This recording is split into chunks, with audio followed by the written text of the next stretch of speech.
Good morning, Nanay Carmen. Naglalaba ka yata.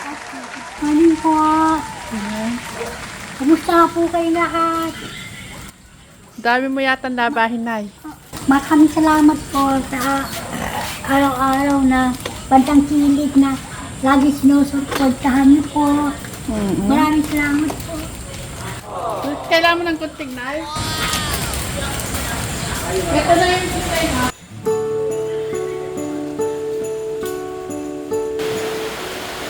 Umalis na si Nanay Carmen kasi umuulan. Takot sa ulan si Nanay Carmen. Isip niya kasi baka kumulog.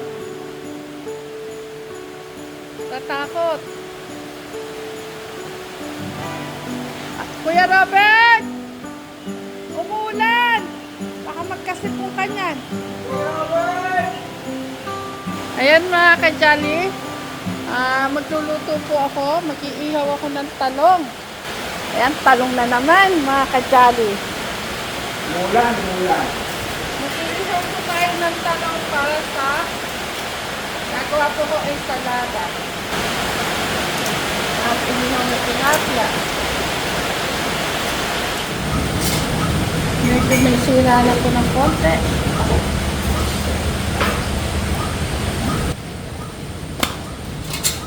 Sasama ko po yan ng inihaw na tilapia. Ito po, pananghalian na po ito mga ka-jolly. Sobrang kasipag po ng ating pong Kuya Robert. Ayaw na pong lumubay.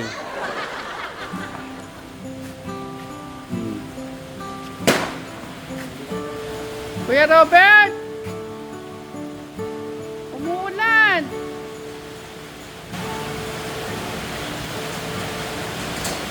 Yan ay pinag-check si Kuya Robert. Yan mga ka-jolly, naluto na to yung ibang talo. Ano bang luto gagawin dyan? Gagawa ko ng ensalada. Salada? Oo. Masarap yun salada. Eto na po mga ka-jolly yung talong na inihaw ko kanina. Binalatan ko at hiniwa ko na din.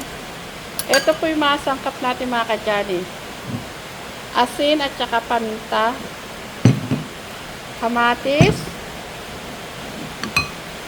Luya.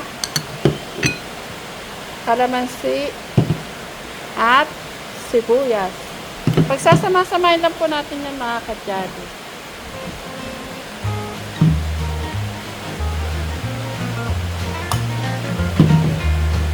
Sibuyas. Luya. Asin at paminta. Ang kalamansi. Lalagyan ko sana mga ka-jolly ng sili, kaso baka hindi makain ng mga tunakis ko. Kanya-kanya na lang po kami ng lagay para pare-parehas kami makakain.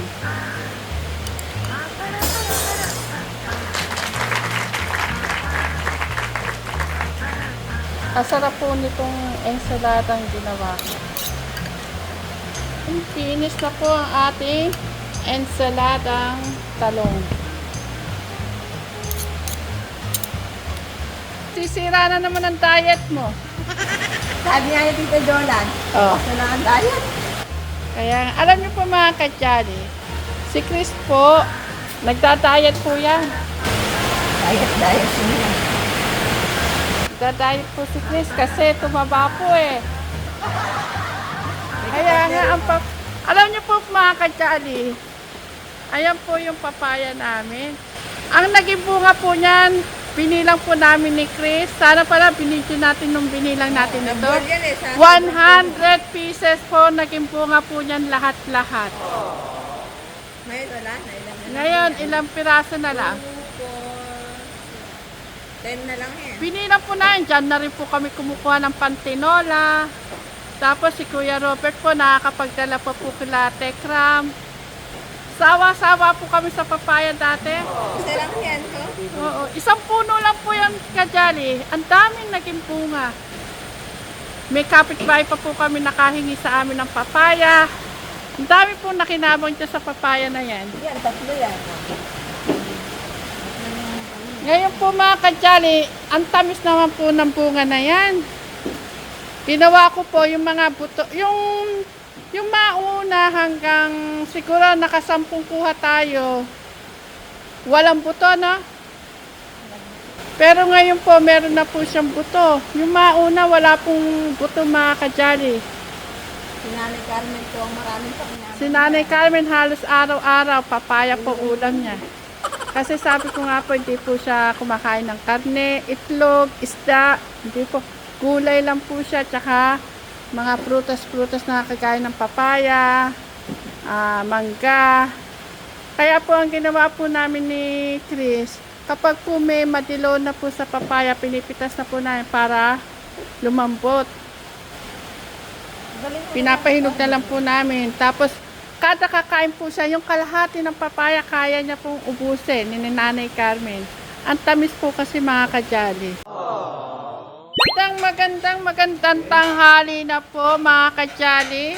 Ngayon po ay nandito ni aking Majanakis at yung aming ulam ay inihaw na tilapia at yung ginawa ko pong ensalada na talong. Hindi ko alam kung sino po yung hindi kakain ng gulay dito. Ha?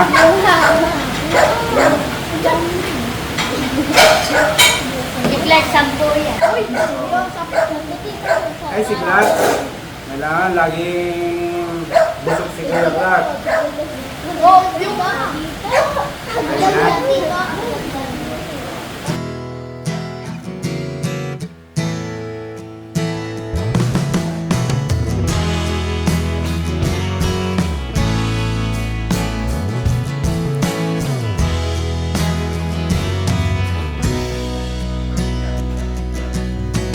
All I remember is guilt like a cancer and a life like a red brick man.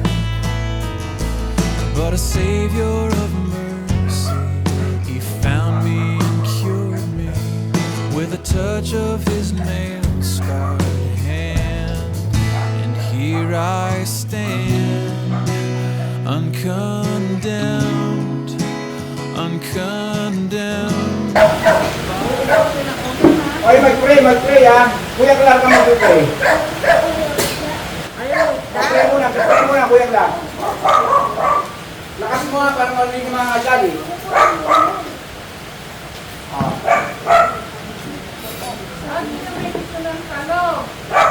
Mag-pray ako, pakalimutan ha. His blood by His hand, uncondemned, uncondemned. Praise the Lord. I have been uncondemned.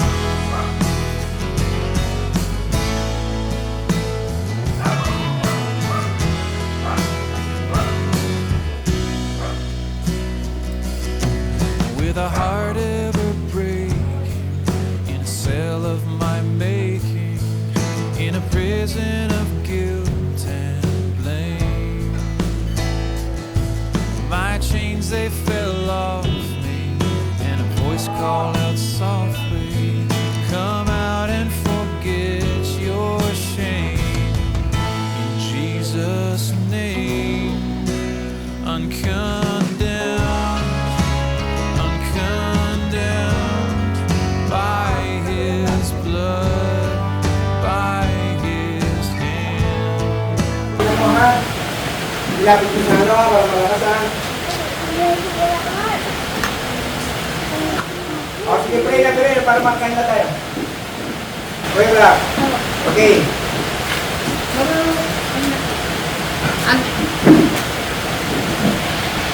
O, si Andy lang. Si Kuya Robert. O, Kuya Robert.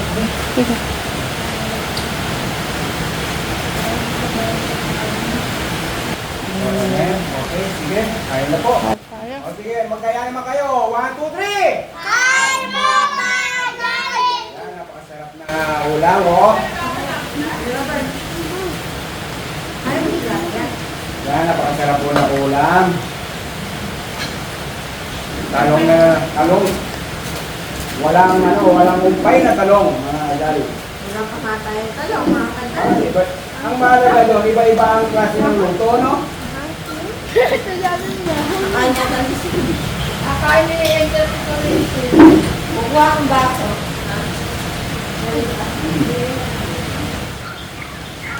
Kumusta yung school nyo? Kumusta? Okay lang po.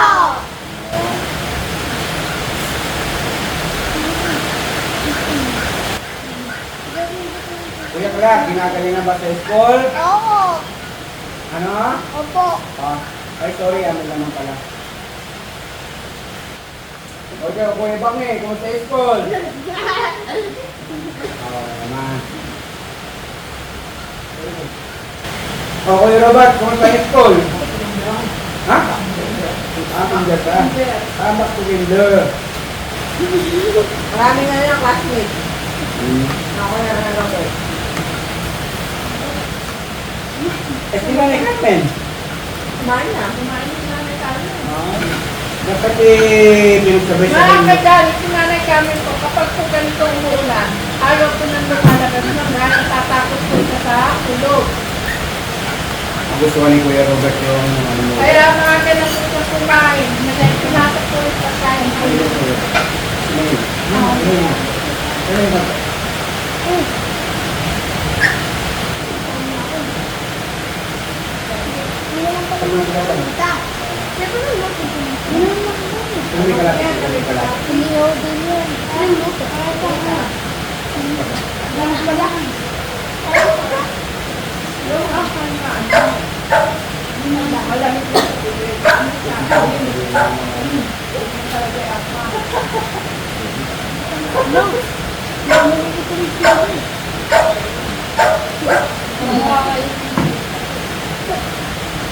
Nalagay niya sa sausawan. Ang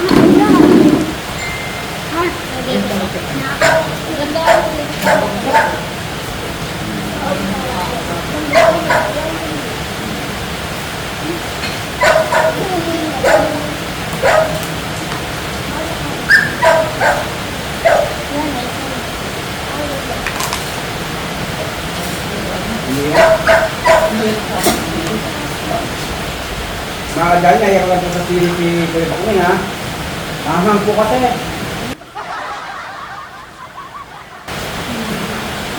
Hindi po ito umiiyak. Awan sa kabalan ng mga tilapia.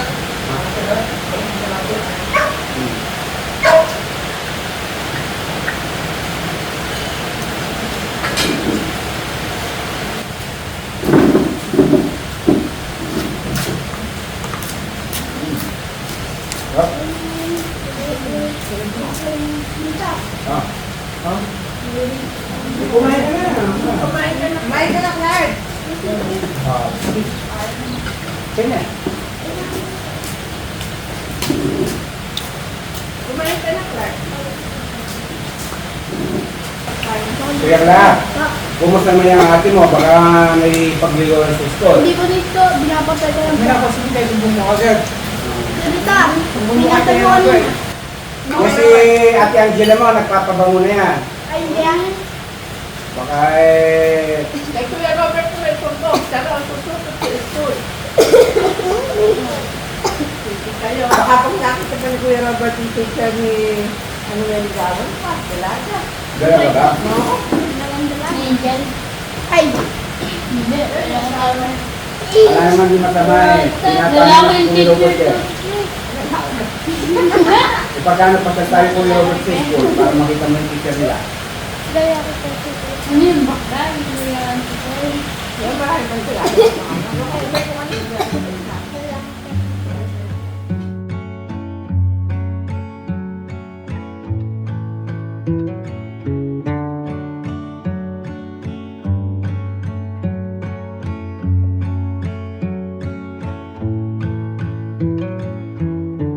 Our Father, who art in heaven, hallowed be thy name.